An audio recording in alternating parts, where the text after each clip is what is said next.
E agora a gente vai estar falando um pouquinho, né, sobre a criança interior. O que seria a nossa criança interior? Tudo que a gente vivenciou, tudo que a gente viu, ouviu e sentiu, desde lá da nossa infância, está tudo gravado ali dentro do nosso cérebro. E tem muitas coisas que estão ali gravadas que nos impedem de seguir a vida que a gente quer ter. Muitas vezes aqui, conscientemente, a gente quer sim fazer algo, mas não faz por quê?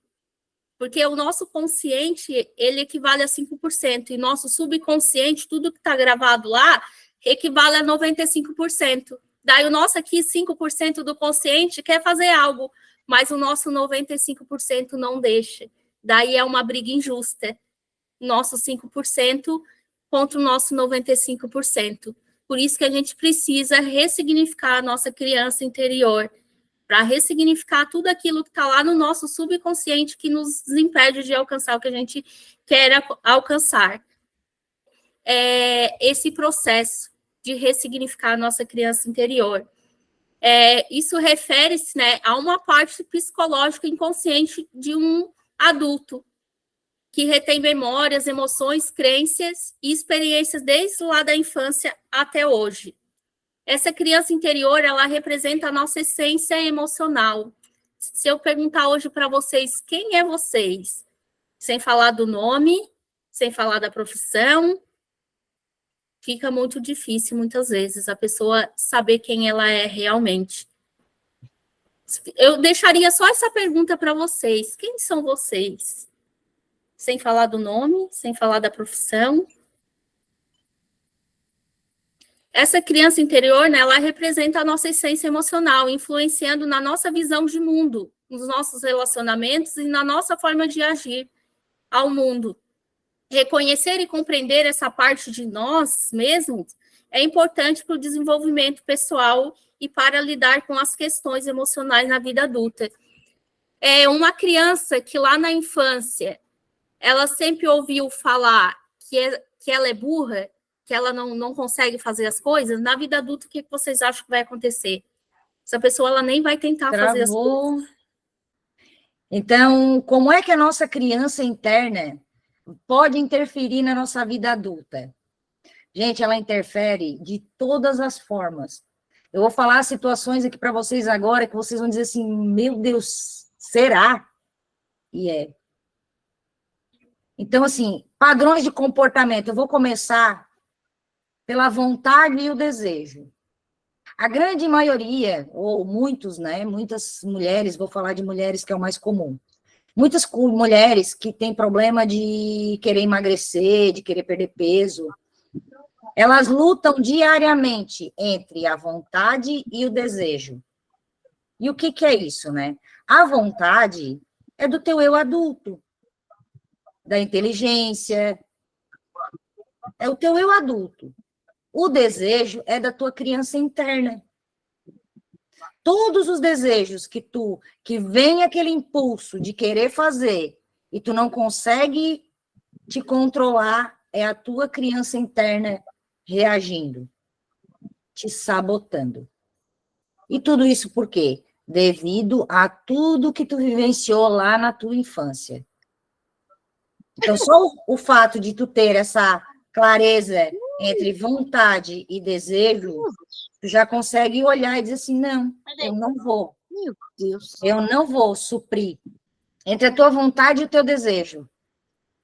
Quantas vezes tu acorda de manhã e teu desejo é de ficar na cama, mas a tua vontade tem que ser maior, porque os boletos para pagar, né, a comida para pôr na mesa. Então, ali a vontade do teu adulto é, de certa forma, obrigado a falar mais alto. Mas, se tu não tens também essa responsabilidade, o desejo da tua criança interna acaba te sabotando e tu ficando até mais tarde na cama. Certo?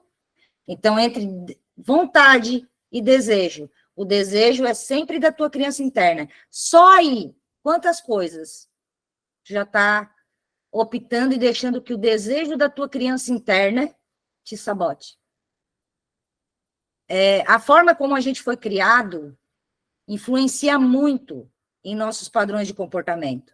Relacionamento, confiança e autoestima. O nosso padrão de personalidade, ele é formado dos 0 aos 7 anos. E tudo isso devido ao nosso ambiente familiar. E não é aqui que a gente vai julgar ou vai culpar pai e mãe. Não. Porque eles deram o melhor que eles podiam dar com a consciência que eles tinham. E tá tudo certo. É pegar o que eles têm de bom, que eles te deram, e agora olhar para ti e dizer assim, o que eu posso fazer um pouquinho melhor. Então, a gente não está aqui para culpar pai e mãe de nada.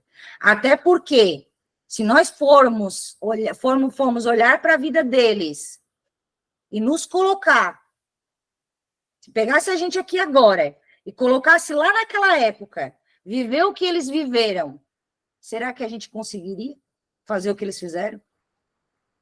Porque é muito fácil tu apontar o dedo, julgar, criticar. O que acontece, o que o outro faz. Mas quando a gente se coloca no lugar do outro, é onde a gente começa a ter compaixão e perceber que cada um dá o seu melhor com a consciência que tem em cada situação, em cada momento. Então, as reações emocionais, experiências não resolvidas na infância podem afetar como você reage a situações estressantes ou desafiadoras. Então, por exemplo, se lá na infância foi uma criança muito cobrada, tu acreditou que tu precisava ser uma criança toda certinha, toda regradinha, toda corretinha, moralmente correta. Hoje tu é alguém que no mesmo nível que tu te critica, tu critica o outro. De vez em quando tu olha para o externo e diz assim, meu Deus, está tudo errado. Deus fez tudo errado. Então, tudo isso faz parte daquilo que tu vivenciou lá na tua infância. Então, as crenças que tu tens sobre ti mesmo, né? A tua baixa autoestima, ou tu olhar para ti e ter aquela sensação de incapacidade, aquele medo, tá sempre pisando em ovos, né? Não precisa buscar no externo se sentir seguro de alguma forma para poder dar um passo. Então, e tudo isso foi construído lá na infância. E tu só vai conseguir mudar tudo isso internamente se tu olhar para a tua infância, trazer aqui para a tua mente e ressignificar tudo isso. É da noite para o dia? Não. É um caminho, mas precisa ser todos os dias. É uma escolha, é uma decisão tomada todos os dias. Autoobservação o tempo todo. E por que eu friso tanto na autoobservação? Porque o nosso cérebro, a nossa mente, passa, em média, 70 mil pensamentos por dia. Por dia. Vocês têm noção da quantidade que é de pensamento? Só que o porquê que os resultados não mudam? Porque os teus pensamentos de hoje são praticamente os mesmos de ontem. E se os pensamentos são os mesmos de ontem? Pensamento igual, sentimento igual, atitude igual. Então, nós precisamos começar, até fizeram a pergunta como eu faço para ressignificar, é olhar para situações que aconteceu lá na infância e trazer um novo sentido. A partir do momento que tu trazer um novo sentido, que tu pensar diferente daquela situação, automaticamente o sentimento vai mudando e a atitude também. Ah, porque eu era muito chamada de burra, porque eu era muito... minha mãe me agredia demais e não sei o quê. Olha para tudo aquilo. Tenta tirar esse sentimento de dentro que, porque isso não era justo, porque eu era só uma criança, porque eles não podiam fazer isso comigo, porque estava tudo errado. Isso tu já viu que não funciona. Então, qual é o novo olhar que tu pode trazer para isso?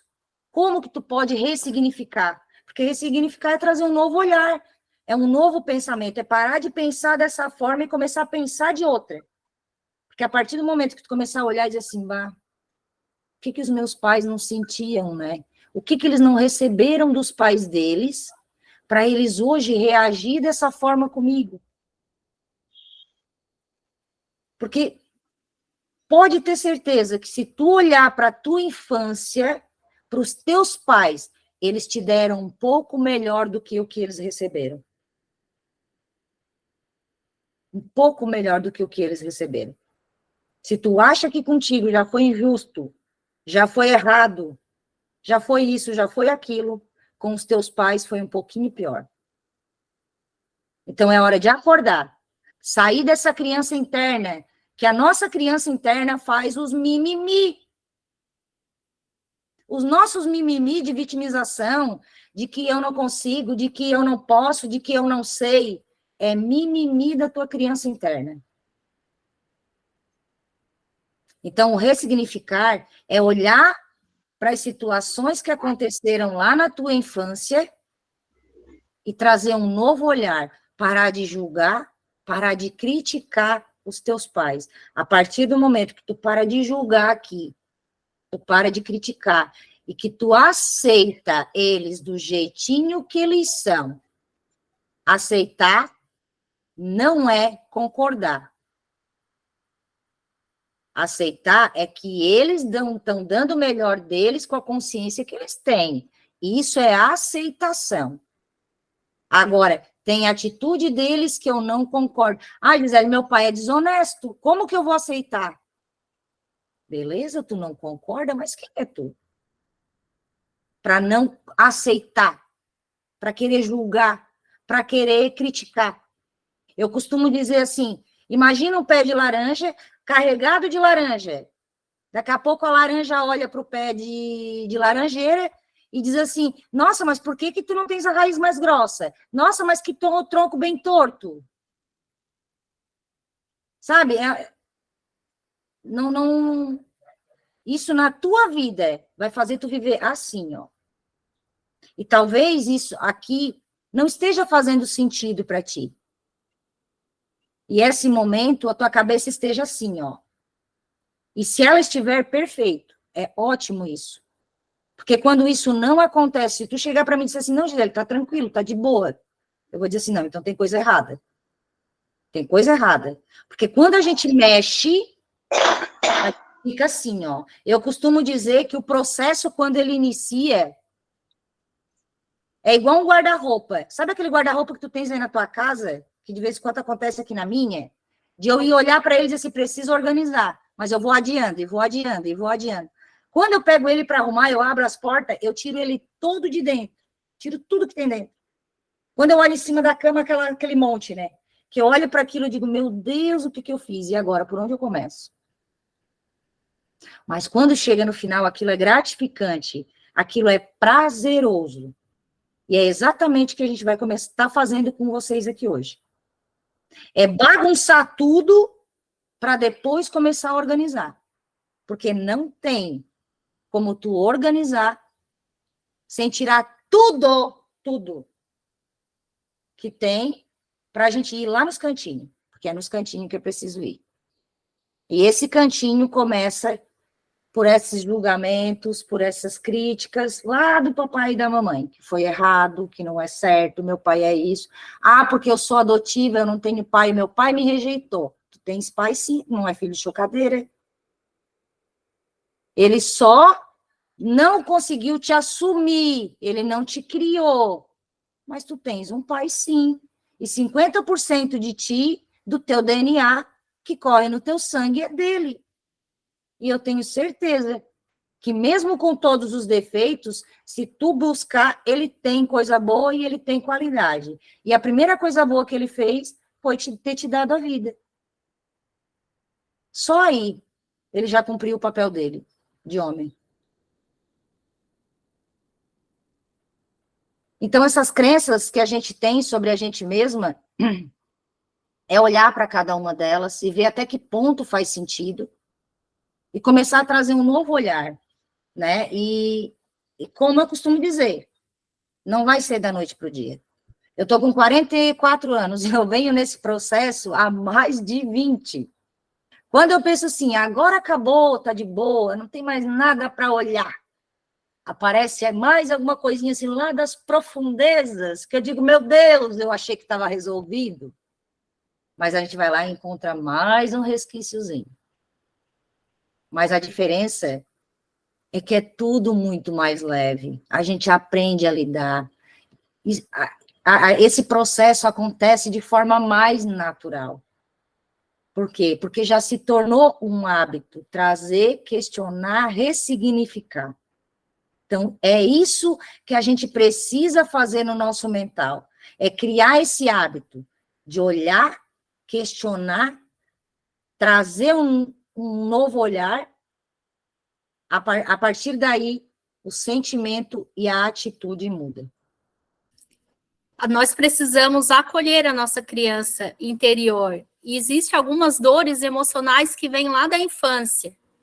Então, uma das dores emocionais é a dor do abandono. Aquela criança que não necessariamente ela foi abandonada, mas ela se sentiu abandonada em algum momento. Eu atendi uma senhora que ela tinha uma dificuldade muito grande, porque ela tinha muita dependência emocional, principalmente do esposo, principalmente. E um dia a relação não estava legal e ele cogitou ir embora. E ali, então, ela se sentiu, deu crises de ansiedade, ela estava super mal mesmo. E indo mais a fundo, a gente entendeu e conseguiu acessar a raiz desse problema. E ela se viu aonde? Ela se viu numa estufa, quando ela era criança, com o tio dela, e ela estava triste, estava se sentindo sozinha ali. O que aconteceu? A mãe dela deixou ela com o tio para poder fazer uma volta. E ali ela se sentiu abandonada. Sentiu que a mãe dela tinha esquecido dela ali, que a mãe dela não ia mais voltar a buscar ela. Às vezes é algo que a gente falando na vida adulta, às vezes não faz sentido, mas para uma criança, aquilo ali foi um momento traumático. E quando ela sentiu que ela poderia ser abandonada pelo marido, acionou um gatilho lá da infância dela. Então, a maioria das situações que ocorrem aqui na nossa vida adulta e que a gente tem dificuldade, sempre tem um gatilho lá na nossa infância. Algo que a gente não olhou, algo que a gente não ressignificou. Sobre o trauma, existem vários tipos de trauma, né? Existe aquele trauma, normalmente trauma é algo que tem um impacto emocional muito grande. Possa ser um assassinato, pode ser algo, um acidente, mas também pode ser uma separação dos pais que trouxe aquele trauma muito grande para a pessoa. E lá na vida adulta, quando acontece algo, essa pessoa ela bloqueia. Por quê? Porque lá na infância isso não foi tratado nela. E a negligência é aqueles pais, né, que de alguma forma negligenciaram os cuidados com os filhos. Talvez até estavam ali, isso acontece muito, né? Hoje a gente tem que falar assim lá do nosso passado, mas a gente tem que falar da nossa vida hoje. O que a gente está fazendo com os nossos filhos, né? O que é negligenciar hoje os cuidados com os filhos? Ao invés de estar lá cuidando do filho, estar lá no celular, ou dar um celular na mão do filho para calar a boca dele, que hoje virou o cala-boca dos filhos celular. Daí está lá uma criança que nem formou totalmente o cérebro dela, ali com vários gatilhos, porque a gente não sabe muitas vezes nem o que essas crianças estão assistindo. Tudo que traz para a gente visual, emocional e auditivo pode gerar um trauma, às vezes nem é dos nossos pais, às vezes é algo até que a criança assistiu e gerou um impacto emocional ali nessa criança. E a gente não para olhar isso. A gente não para analisar o que a gente está fazendo com os nossos filhos. E a partir do momento que a gente se autoanalisa, a gente começa a perceber essas situações. O quanto que a gente pode estar, sim, bloqueando a vida deles, né? Esse tempo, eu tenho uma menina de 3 anos e ela estava abotoando o casaquinho, era inverno, frio, e ela assim, mãe, eu não consigo. Eu fui lá, comecei a abotoar o casaquinho. Daí depois eu fiquei pensando, não, estou fazendo totalmente errado. O que eu estou fazendo? Eu comecei, né? Deu assim, não, você consegue sim, faz ali que eu vou ver. Consegue. E ela foi indo e abotoou o casaquinho. Hoje ela não pede mais para fazer isso. Por quê? Porque hoje está ali no inconsciente dela que ela consegue fazer as coisas. Então, muitas vezes é a gente que limita eles, né, de ir em frente, de acreditar que eles conseguem. E se eu tivesse abotoado, ela ia estar até hoje achando que ela não conseguiria abotoar um casaquinho. Daí imagine lá na vida adulta, né? Uma criança que cresce onde os pais fazem tudo pela criança. Ela vai se tornar um adulto independente de outra pessoa. Infelizmente é assim. Então, a gente tem que focar assim no que aconteceu lá no passado, sim, para a gente ter consciência do que a gente precisa ressignificar em nós. Porque se a gente não ressignificar a nossa criança interior, a criança vai dominar o nosso eu adulto. Infelizmente é assim. E a gente não vai agir como um adulto, a gente vai agir como uma criança. E criança faz dinheiro? Não, né? Criança não faz dinheiro, ela ganha dinheiro. Daí cresce um adulto achando que vai ganhar dinheiro. E não vai ganhar, você precisa fazer o dinheiro. Entende? Então, não vai prosperar uma pessoa que fica lá sempre achando que vai ganhar algo. Não, ela precisa fazer. Quem ganha as coisas são criança, adulto. Elas precisam trabalhar para fazer e para conquistar o que precisa ser conquistado, né? Desvalorização. Aquela criança, principalmente aquela que tinha 2 irmãos e um sempre era mais valorizado do que o outro, isso acontece bastante, eu pego bastante pessoas nos meus atendimentos desta forma, ou aquela que sentia que o irmão ou a irmã eram mais valorizados, então ela cresce com aquela sensação de que ela não tem o valor necessário. E quando ela está na vida adulta, ela sempre pensa que ela não tem o valor que ela precisa ter. E quando a pessoa sente que ela não tem valor, como vocês acham que o mundo vai valorizar essa pessoa? Né? Daí ela vai se tornar uma vítima. Uma vítima que sempre vai achar que a outra pessoa está ganhando mais que ela, que a outra pessoa sempre é mais valorizada que ela. Por quê? Porque isso está ali dentro dela, ela já se sente segura. Se aparecer uma oportunidade, né, de uma promoção numa empresa, ou para essa pessoa subir de cargo, ela vai achar que ela é incapaz, ela nem vai ir atrás. Por quê? Porque ela sente que ela não tem valor. E é um dos pilares que mais pegam na hora da pessoa prosperar, porque ela não se sente valorizada. E isso é inconsciente, totalmente inconsciente.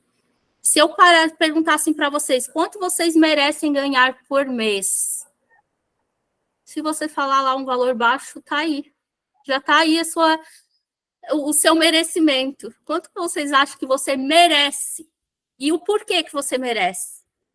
Se você responder o quanto vocês merecem e o porquê merece, com certeza a prosperidade vai vir, com certeza. Porque isso vai estar muito forte dentro de vocês, e isso vai vibrar, e não tem como a vibração que está alta, o merecimento e toda essa sensação, não tem como isso não dar certo, quando isso toca lá dentro do teu coração, não tem como.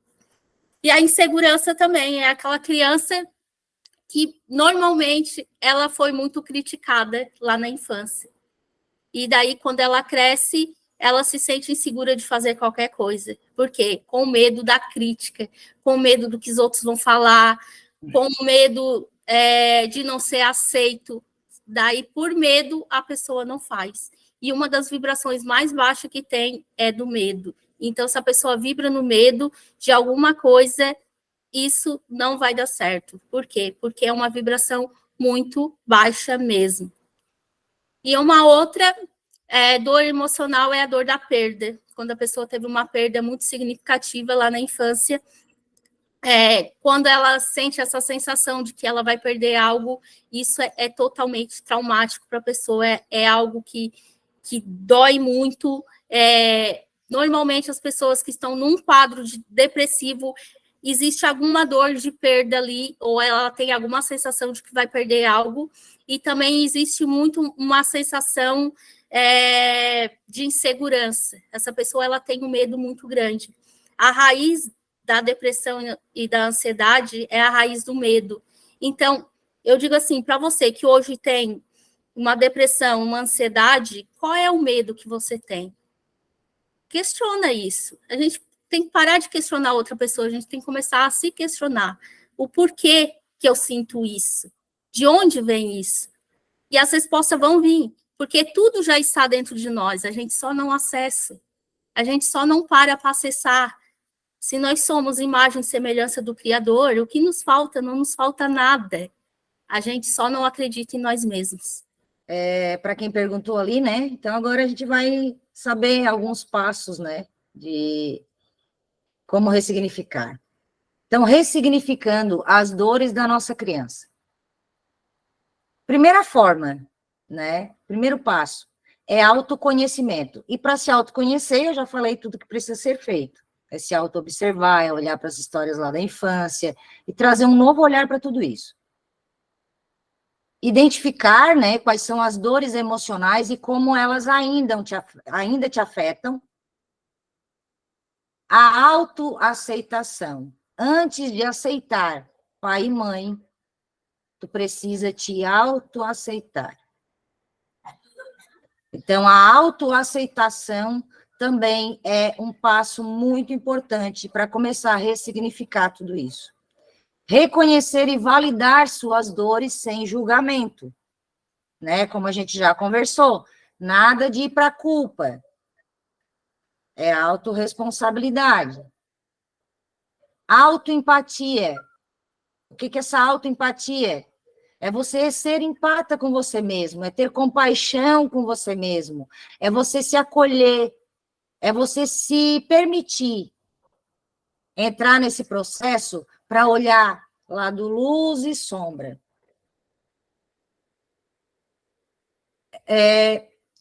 Como é que você trataria uma criança, né, que está sofrendo?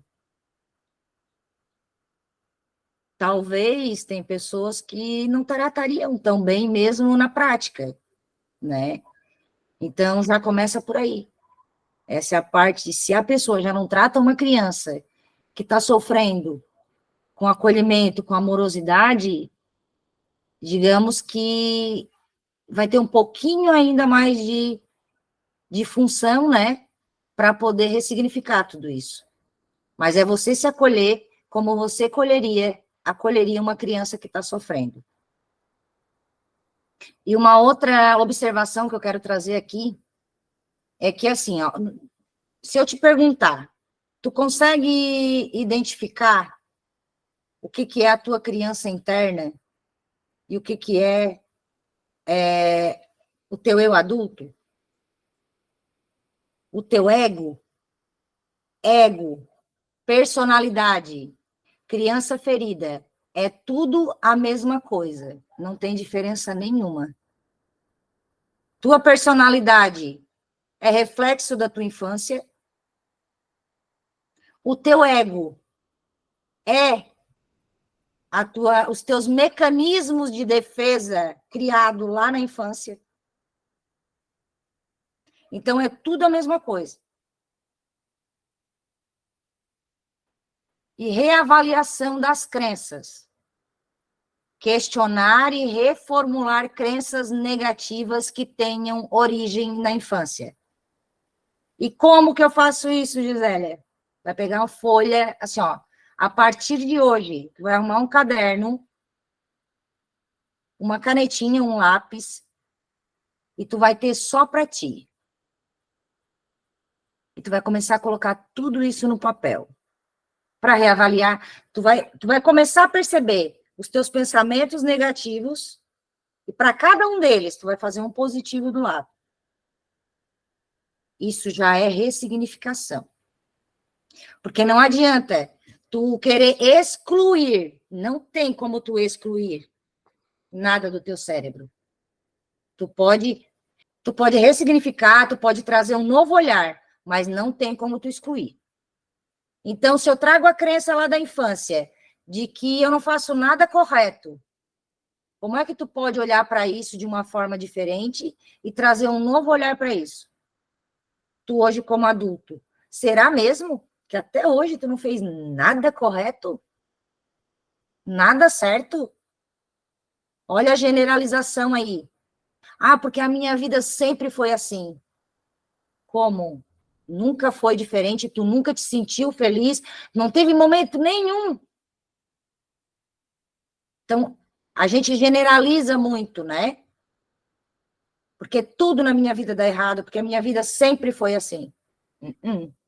Eu garanto que se tu olhar para a tua vida, teve sim momentos que tu foi lá e fez e deu certo, que tu foi feliz, que tu... É olhar para isso.